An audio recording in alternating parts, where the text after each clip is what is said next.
আসসালামু আলাইকুম। আমি Tihami Tasnim from Shaheed Suhrawardy medical college. তো আজকে চলে আসছি সাধারণ জ্ঞানের একটি খুবই গুরুত্বপূর্ণ টপিক নিয়ে। বাংলাদেশ অংশের একটি টপিক, মুক্তিযুদ্ধের সেক্টর, সেক্টর কমান্ডারগণ ও এলাকা।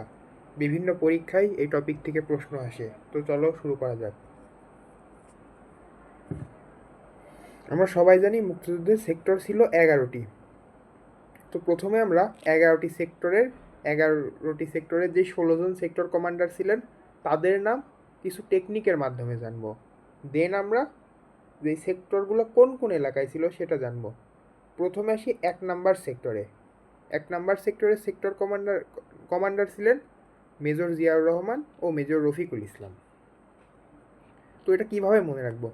দেখো, একের আগের সংখ্যা কি? শূন্য না? আমরা সবাই জানি একের আগে শূন্য। তো আমরা কি মনে রাখবো? আমরা এটা মনে রাখবো 01 দিয়ে। এই যে 01, 0 Z for Ziaur Rahman, rho for Rafiqul Islam, আর 1 হচ্ছে সেক্টর 1।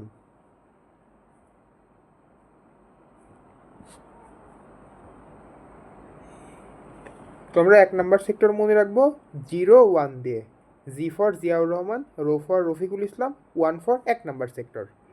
তো 1 নাম্বার সেক্টরের কমান্ডার ছিলেন এই দুইজন, মেজর জিয়াউর রহমান ও মেজর রফিকুল ইসলাম। এবার আসি 2 নাম্বার সেক্টরে।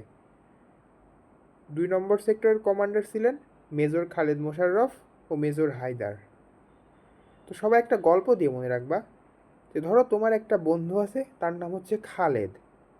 সে হচ্ছে একটু বোকা টাইপের। তাহলে কি সবাই তাকে কি বলে? হাদা খালেদ। সবাই তাকে কি বলে ডাকে? সবাই তাকে হাদা খালেদ বলে ডাকে। এই যে সেক্টর 2 হচ্ছে কি? হাদা খালেদ। হাদা ফর হায়দার, খালেদ ফর খালেদ, আর দা ফর 2। তাহলে 2 নাম্বার সেক্টরের সেক্টর কমান্ডার কে কে ছিলেন? মেজর এটিএম হায়দার ও মেজর খালেদ মোশাররফ। সংক্ষেপে মনে রাখবো কিভাবে? হাদা খালেদ দিয়ে।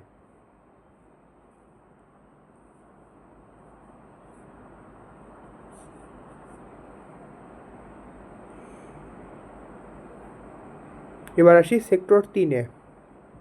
সেক্টর 3-এর সেক্টর কমান্ডার ছিলেন মেজর শফিউল্লাহ ও মেজর ANM নুরুজ্জামান।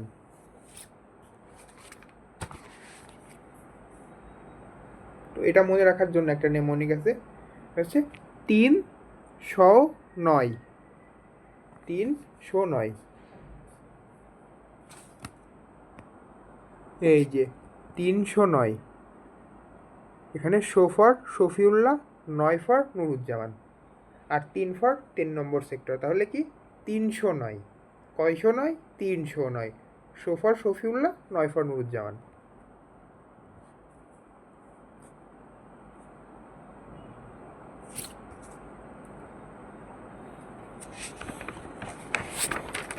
এবার আসি 4 নম্বর সেক্টরে। 4 নম্বর সেক্টরের সেক্টর কমান্ডার ছিলেন মেজর CR দত্ত এবং ক্যাপ্টেন A রব।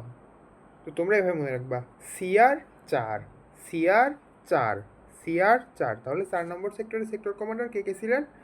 মেজর CR দত্ত ও ক্যাপ্টেন A রব। কীভাবে মনে রাখবা? CR 4, CR 4।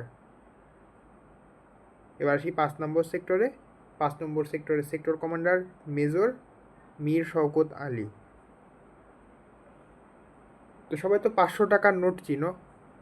তো সবাই 500 উচ্চারণ না করে উচ্চারণ করবা 500। কত? 500। 5 ফর 5 নম্বর সেক্টর, আর 100 ফর শওকত আলী। তাহলে 5 নম্বর সেক্টরের সেক্টর কমান্ডার কে ছিলেন? মেজর মীর শওকত আলী। এবার আসি 6 নম্বর সেক্টরে। 6 নম্বর সেক্টরের সেক্টর কমান্ডার ছিলেন উইং কমান্ডার বাশার। তো আমরা বাঁশি দেখছি, বাঁশি আমরা মোটামুটি সবাই চিনি। বাঁশি কিছু কিছু বাঁশি থাকে, তার হচ্ছে 2 সাইডে ছিদ্র থাকে। একটা সাইডে 3টা করে ছিদ্র থাকে। তাহলে একটা সাইডে কয়টা ছিদ্র থাকে? 3টা করে। তাহলে মোট ছিদ্র কয়টা? এক সাইডে 3টা, অপর সাইডে 3টা, মোট ছিদ্র হচ্ছে 6টা। তাহলে আমরা মনে রাখবো কি? বাঁশির 6টা ছিদ্র। বাঁশির কয়টা ছিদ্র? 6টা ছিদ্র। তাহলে বাঁশি ফর কি? বাসার। আর 6টা ছিদ্র ফর কি? 6 নম্বর সেক্টর। তাহলে 6 নম্বর সেক্টরের কমান্ডার ছিলেন উইং কমান্ডার বাসার। এবার আসি 7 নম্বর সেক্টরে। 7 নম্বর সেক্টরের সেক্টর কমান্ডার ছিলেন মেজর নাজমুল ও মেজর কাজী নুরুজ্জামান। এটা একটা ছন্দটি তোমরা মনে রাখতে পারো, সেটা হচ্ছে সাতকাহন।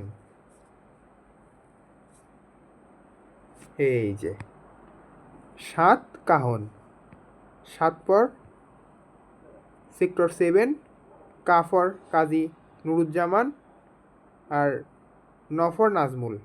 তাহলে কি সাতকাহন। তাহলে 7 নম্বর সেক্টরের সেক্টর কমান্ডার কে ছিলেন? মেজর কাজী নুরুজ্জামান ও মেজর নাজমুল। এবার আসি 8 নম্বর সেক্টরে। 8 নম্বর সেক্টরের সেক্টর কমান্ডার ছিলেন মেজর আবু ওসমান চৌধুরী ও মেজর এম এ মঞ্জুর। তো মনে রাখবা, তোমার একটা ফ্রেন্ড আছে যে হচ্ছে কি পৃথিবীর সব থেকে বেশি মোটা মানুষ, তোমার ওই ফ্রেন্ড। তাহলে ওর ওজন কত হবে? যেহেতু পৃথিবীর সব থেকে মোটা মানুষ, ওর ওজন হবে 8 মণ। তাহলে কি ও 8 মণ। ও কয় মণ? ও 8 মণ।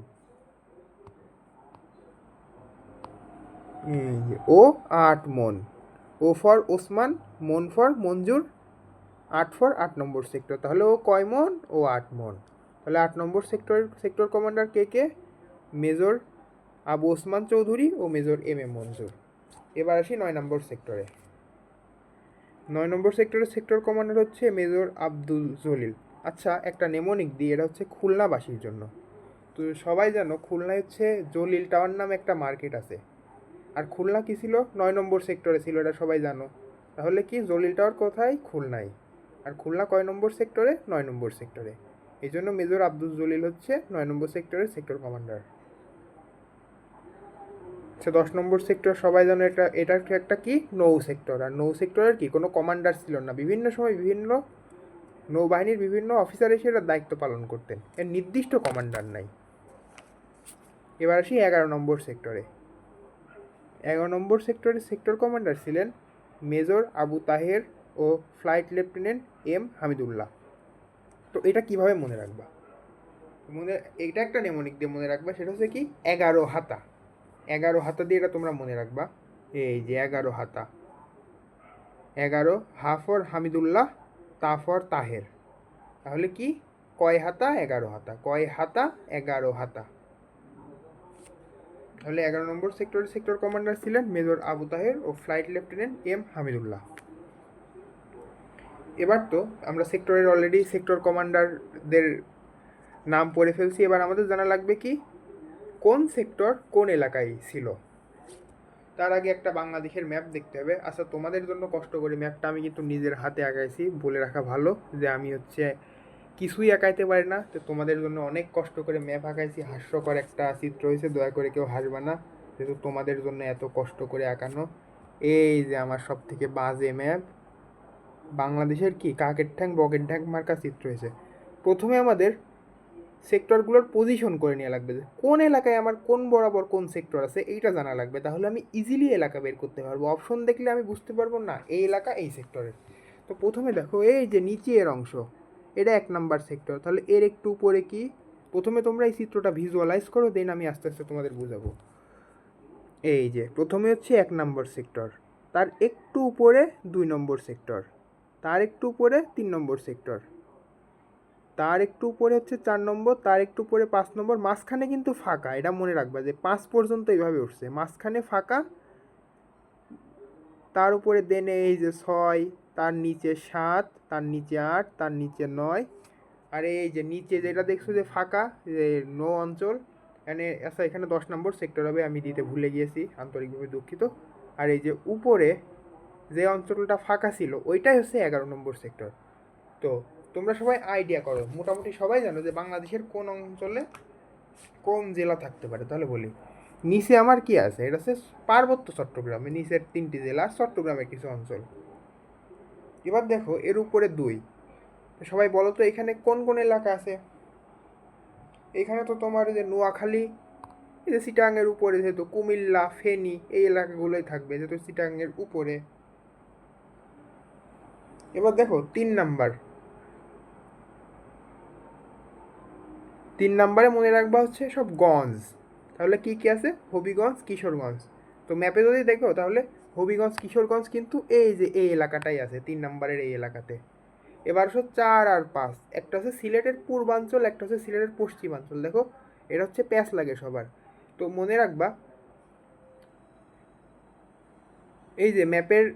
তো তোমরা যদি একটা ডায়েরি নাও সবাই দেখবা যে উপরের সাইডটা হচ্ছে উত্তর, নিচের সাইডটা দক্ষিণ, রাইট সাইডটা সবসময় হয় কি পূর্ব, আর যে লেফট সাইডটা সেটা হয় পশ্চিম। তো দেখো আমরা রাইটের দিকে নাম্বার দিছি কত 4, আর লেফটের দিকে নাম্বার দিছি কত 5। তাহলে রাইট সাইড অর্থাৎ যেটা 4, তাহলে পূর্ব, সিলেটের পূর্ব অঞ্চল বললে 4 নম্বর সেক্টর। এর সাথে এখানে থাকে মৌলভীবাজার, আর রাইট সাইডে থাকে হবিগঞ্জ, সাথে হচ্ছে সিলেটের কি পশ্চিম অঞ্চল। কারণ কি আমরা সবাই জানি যে রাইট সাইড যেটা, এই যে এই সাইড এটা হচ্ছে পশ্চিম, আর এই যে লেফট সাইড যেটা, এই যে এই পাশের সাইড এটা হচ্ছে পূর্ব, আমি যে ইন্ডিকেট করে দিচ্ছি। আর নিচের এই সাইডটা কি দক্ষিণ, এখানেই 10 নম্বর সেক্টর আছে, আর উপরের অংশটা হচ্ছে উত্তর। সবাই ম্যাপ দেখলে বুঝতে পারবা ইজিলি। এবার আসো 6 নম্বর সেক্টরে। 6 নম্বর সেক্টরে কী কী আছে, রংপুর, ঠাকুরগাঁও, দিনাজপুর এই এলাকাগুলো। 7 নম্বর সেক্টরে দেখো তাহলে রাজশাহী, নাটোর এই এলাকা পাবা। আর 8 নম্বর সেক্টরে আছে তোমার কুষ্টিয়া, যশোর, মেহেরপুর। আচ্ছা 8 নম্বর সেক্টর কিন্তু বেশি ইম্পর্টেন্ট, কারণ মুজিবনগর সরকার যেটা এটা হচ্ছে 8 নম্বর সেক্টরেই গঠিত। এই কোশ্চেন অনেকবার আসছে অতীতে। এবার আসি 9 নম্বর সেক্টর। 9 নম্বর সেক্টর মেনলি খুলনা এলাকা। ওই যে আমরা নেমনিক দেওয়ার সময় কি বললাম যে 9 নম্বর খুলনা এলাকায়, আর খুলনা আছে জলিল টাওয়ারের জন্য মেজর আব্দুল জলিল 9 নম্বরের সেক্টর কমান্ডার। এর সাথে বরিশালের কিছু এলাকা আছে। আর আমার বাকি থাকলো 10 নম্বর। 10 নম্বর তো বলছি এই যে নিচে, এখানে হচ্ছে বঙ্গোপসাগর, এখানে নৌ কমান্ডো দ্বারা পরিচালিত হতো, পুরো পানির যে অঞ্চল ছিল। আর উপরে থাকলো 11। দেখাও 11 কিন্তু 5 আর 6-এর মাঝখানে, মানে সেক্টরটা এইভাবে ভাগ করা যায়। নিচে কিন্তু 11-টা দেওয়ার তেমন কোনো স্পেস নাই, নিচে তো 10-এ দিয়ে দিছে। তাহলে প্ল্যান করে কি নিচে যেহেতু 10 নৌ, তাহলে উপরে 11-এ দেওয়া লাগবে, এই এলাকাটুকু বাকি আছে। তো এই এলাকায় কোন কোন এলাকা আছে, এই এলাকায় তোমার আছে এই যে এই সাইডটা হচ্ছে ময়মনসিংহ, এই যে সিলেটের সাথেই কিন্তু লাগানো। আর এই যে উপরের সাইড ঢাকার উপরের দিকে এই সাইডটা হচ্ছে তোমার টাঙ্গাইল। আচ্ছা ঢাকা নিয়ে কিন্তু প্যাচ লাগে। এই যে এই অংশটাই হচ্ছে তোমার কি ঢাকা, এই যে ইন্ডিকেট করে দিচ্ছি। ম্যাক্সিমাম কিন্তু 2 নাম্বারে, অল্প অংশ পড়ছে তোমার 3 নাম্বারে। তো তোমাদের মোটামুটি বুঝাইতে পারছি কোনটা কোন এলাকায় ছিল। চলো এবার আমরা বইয়ের সাথে মিলাই দিই। এবার আমরা বইয়ের সাথে মিলাই দিই।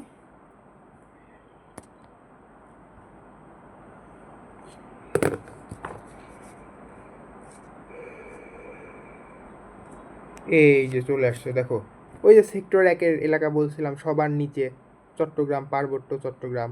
আর সেক্টর 2 বলছিলাম নোয়াখালী, কুমিল্লা, আখাউড়া, ভৈরব। ওই যে ঢাকা, ঢাকার সাথে কিন্তু ফরিদপুর আছে। ওই যে চিটাগাংয়ের কি, যদি ঢাকা থেকে যদি তোমরা চিটাগাং যাও তাহলে কিন্তু ওই যে ওর উপরে কি কুমিল্লা পড়বে, ওই যে ম্যাপে দেখাইছিলাম নোয়াখালীর সাথে আছে, কুমিল্লার পাশে ফেনীও আছে। এবার সেক্টর 3 কি হবিগঞ্জ, কিশোরগঞ্জ ও ঢাকা জেলার অংশ। ওই যে বললাম যে গঞ্জগুলো হচ্ছে কত সেক্টর 3-এ, সেটা ঢাকা জেলার অংশ। অল্প একটু, আমি কিন্তু ওই যে তখন ম্যাপে বুঝাই দিচ্ছে ঢাকার ম্যাক্সিমাম 2-এ, কিন্তু অল্প একটু আছে 3-এ। এবার সেক্টর 4-এ আসা যাক। সিলেট জেলার পূর্বাঞ্চল ও মৌলভীবাজার। আর সেক্টর 5 হচ্ছে সিলেটের পশ্চিমাঞ্চল ও সুনামগঞ্জ। যে তোমাদের আমি বুঝাই দিলাম যে পূর্ব পশ্চিম দিয়ে ম্যাপে ডিরেকশন দিয়ে বুঝাই দিলাম যে রাইট সাইডে হচ্ছে তোমার কি পূর্ব থাকে, লেফট সাইডে পশ্চিম। যেহেতু রাইট সাইডে আমি আগে 4 দিছি, লেফটে 5 দিছি, তাহলে কি 5 পশ্চিম। ও তোমরা এইভাবে মনে রাখতে পারো 5 পশ্চিম, 5 পশ্চিম। এই যে এটা একটা সংক্ষিপ্ত নেমনিক, যদি ম্যাপ দিয়ে মনে না থাকে। তাহলে বাকি থাকলো 4, তাহলে 4 তো অবশ্যই পূর্ব হবে, এই জন্য সিলেটের পূর্ব অঞ্চল হচ্ছে 4 সরি। আর পশ্চিম হচ্ছে 5, 5 পশ্চিম। এই যে তারপরে যে 6 নম্বর সেক্টর তোমাদের দেখাই দিলাম, এই যে সবার উপরে নর্থ বেঙ্গল। নর্থ বেঙ্গলে কোন কোন জেলা আছে, রংপুর, ঠাকুরগাঁও, দিনাজপুর, পঞ্চগড়, এগুলো তো সব নর্থ বেঙ্গলের জেলা। এটা মোটামুটি তোমরা ম্যাপে যদি বাংলাদেশের ম্যাপটা নিয়ে 64টা জেলারই দেখো তাহলে ইজিলি বুঝতে পারো কোন জায়গায় কোন জেলা আছে, যদি কারোর জানা না থাকে। আর যাদের জানা আছে তাদের জন্য তো আরও ইজি। এবার আসি 7 নম্বর সেক্টর। এই যে 7 নম্বর সেক্টর 6 নম্বর সেক্টরের কি নিচে, তাহলে কি এখানে রাজশাহী আছে, নাটোর আছে, পাবনা, বগুড়া, চাঁপাইনবাবগঞ্জ, এই যে চলনবিলের এরিয়া। আচ্ছা পাবনা, নাটোর, চাঁপাইনবাবগঞ্জ, সরি চাঁপাইনবাবগঞ্জ না, এর সাথে সিরাজগঞ্জ আছে। এই 3টা জেলায় কিন্তু আবার চলনবিল আছে। এই কোশ্চেনটাও বিভিন্ন জায়গায় আসে যে চলনবিল কোন কোন জেলায় থাকে। এটা হচ্ছে পাবনা, নাটোর, সিরাজগঞ্জ। তোমরা মনে রাখতে পারো কি দিয়ে, পানশি দিয়ে। এবার ওই যে 8 নম্বর সেক্টরে যে সমগ্র কুষ্টিয়া, যশোর, ফরিদপুরের অংশ বিশেষ, দৌলতপুর, সাতক্ষীরা সড়ক পর্যন্ত। এই যে বললাম মেহেরপুর ও মুজিবনগর, যে মুজিবনগর সরকারটা হয়েছিল 8 নম্বর সেক্টরে, তখন বললাম। এবার 9 নম্বর সেক্টর। যে সাতক্ষীরা দৌলতপুর সড়ক সহ খুলনা জেলার সমগ্র দক্ষিণাঞ্চল এবং বৃহত্তর বরিশাল পটুয়াখালী, যে তখন বললাম খুলনা বরিশালের মধ্যেই কিন্তু পটুয়াখালী আছে, আর সাতক্ষীরা হচ্ছে খুলনা জেলার আন্ডারে। আর দৌলতপুর সড়ক হচ্ছে দৌলতপুর খুলনার একটা এলাকা, এটা হচ্ছে যশোরের পর, মানে যশোর জেলা ক্রস করার পরে তারপরে হচ্ছে খুলনার আর কি শুরু হওয়ার কিছুক্ষণ পরে দৌলতপুর আছে, অর্থাৎ যশোরের শেষ খুলনার শুরু, এরকম একটা জায়গা। এবার 10 নম্বর সেক্টর তো বলছি যে উপকূলীয় অঞ্চল, আর 11 নম্বর সেক্টর কোথায়? এই যে ম্যাপে আঁকায় দিয়েছিলাম যে 5 নম্বর সেক্টর ও 6 নম্বর সেক্টরের মাঝামাঝি কিন্তু 11 সেক্টর। তাহলে সিলেট রংপুর মানে নর্থ বেঙ্গল আর সিলেটের মাঝখানে কোন সাইড আছে? ওই যে বললাম যে ময়মনসিংহ আর টাঙ্গাইল, এইগুলো হচ্ছে কি সিলেট রংপুরের মাঝে, এই যে দেওয়া আছে দেখো, সমগ্র ময়মনসিংহ এবং টাঙ্গাইল। তো তোমরা যদি এই 11টি সেক্টর কোথায় কি আছে যদি ঝাড়া মুখস্থ করতে যাও, এ জীবনেও মনে থাকবে না। মনে রাখার শর্ত কি, প্রথমে বাংলাদেশের ম্যাপের কোথায় কোন জেলা আছে এটা জানা লাগবে, দেন ওই যে সেক্টর ওইভাবে আমি যেভাবে আঁকাই দেখালাম, যদিও আঁকানোটা অনেক বাজে হয়েছে, এভাবে আঁকায় আঁকায় তোমরা ইজিলি বুঝতে পারবে। আর যে সেক্টর কমান্ডারের নামও কিন্তু ঝেড়ে মুখস্থ করে তুমি মনে রাখতে পারবে না, আমার ওই নেমোনিকগুলো দিয়ে তুমি ইজিলি মনে রাখতে পারো। তো আজকের ভিডিও এই পর্যন্তই। সবাইকে এতক্ষণ সাথে থাকার জন্য অসংখ্য ধন্যবাদ। ভবিষ্যতে দেখা হবে নতুন কোনো ভিডিও নিয়ে।